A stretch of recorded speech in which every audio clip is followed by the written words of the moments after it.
Olá, pessoal! Dando continuidade às nossas aulas para os alunos do sexto ano, nesse vídeo vamos resolver mais algumas questões envolvendo multiplicação e divisão. Começando aqui pela questão 17 do capítulo 3, que diz o seguinte: na horta comunitária de um bairro, há 245 pés de alface dispostos em 5 canteiros.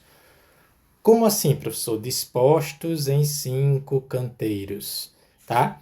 Quer dizer que existem 5 canteiros.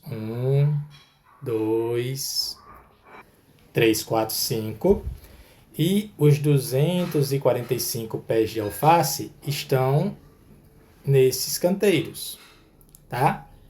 Claro, não vou representar todos os 245 pontos, ou melhor, 245 pés de alface com esses pontos, mas só para você ter uma ideia, certo? E aí vem a pergunta, né? Após a ilustração ali, quantos pés de alface há em cada canteiro? Beleza? Aqui, rapidamente, gostaria de fazer uma crítica ao enunciado. Preciso fazer essa crítica, tá? O enunciado deveria dizer quantos pés de alface há em cada canteiro, considerando que esses pés de alface foram dispostos igualmente, tá? Em cada canteiro. Em algum momento do enunciado deveria se falar que a disposição desses pés de alface nos canteiros deveria ter sido feita de maneira igualitária, tá? Porque, ó, voltando aqui para nossa questão, de repente a gente poderia ter somente uns 10 alfaces aqui, tá? Uns 30 alfaces aqui, 10 mais 30, 40.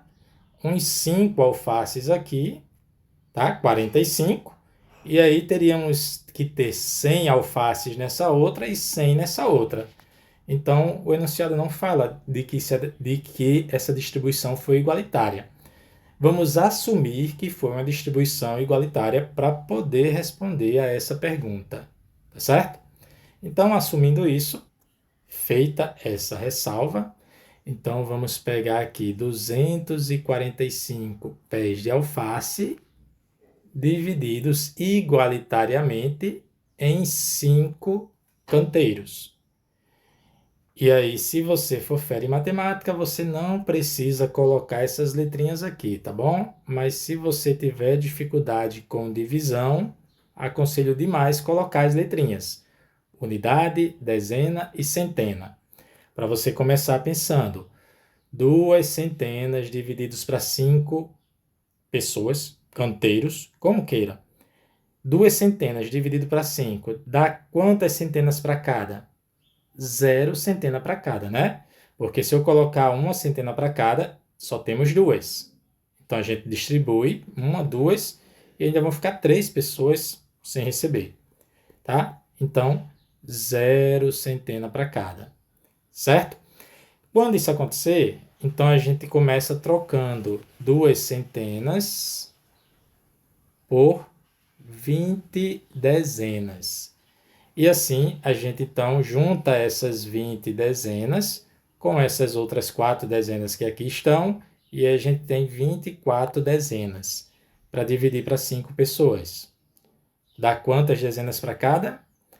4 dezenas, tá? Veja que 4 vezes 5 é 20, e aí a gente faz uma subtração para ver quantas dezenas sobraram. Sobraram 4 dezenas. Que a gente troca as 4 dezenas por 40 unidades e junta com essas 5 unidades aqui para ficarem 45 unidades para dividir para 5 pessoas. 45 dividido para 5 dá 9 unidades para cada. Que multiplicando 9 vezes 5, 45, não sobra nenhuma. Tá bom? Então, em cada canteiro, teremos 49 alfaces. Alguma dúvida? Se tiver dúvida, poste nos comentários. Se não tiver dúvida, já vamos resolver a questão 18, cujo enunciado diz o seguinte: escreva os nomes das propriedades utilizadas nas duas primeiras passagens, tá? No caso dessa continha que foi feita aqui embaixo. Tipo, nessa primeira passagem, qual foi a propriedade utilizada? Perceba, o que aconteceu foi que o 35 e o 5.310 mudaram de lugar, tá? Na multiplicação, quando a gente faz essa mudança, aí o resultado não é alterado. E a essa mudança, a gente chama essa mudança da ordem dos fatores, a gente chama essa propriedade de comutativa. Comutativa. Ok? Propriedade comutativa. Beleza? Muito bem. E na segunda passagem, tá? Da segunda para a terceira linha, qual é a propriedade utilizada? Veja, o parênteses indicava que a gente tinha que fazer primeiro essa primeira multiplicação, e aí nos é permitido mudar a ordem das duas multiplicações e fazer essa segunda. Por isso o parênteses foi passado para cá, para indicar que a gente preferiu fazer essa segunda multiplicação, tá? O nome dessa propriedade é propriedade associativa. Ok? Dúvidas nisso? Aqui, gostaria de fazer uma ressalva. Primeiro, a gente não precisa decorar o nome dessas propriedades. A gente precisa, sim, compreender como utilizar essas propriedades pode fazer as contas se tornarem mais fáceis. Observe.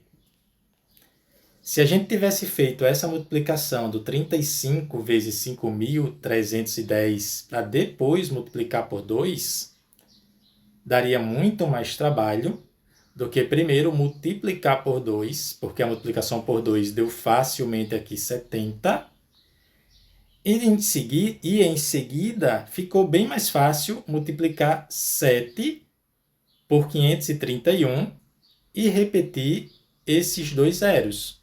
Veja, ficou mais fácil multiplicar 7 por 531 do que multiplicar 35 por 5.310, tá?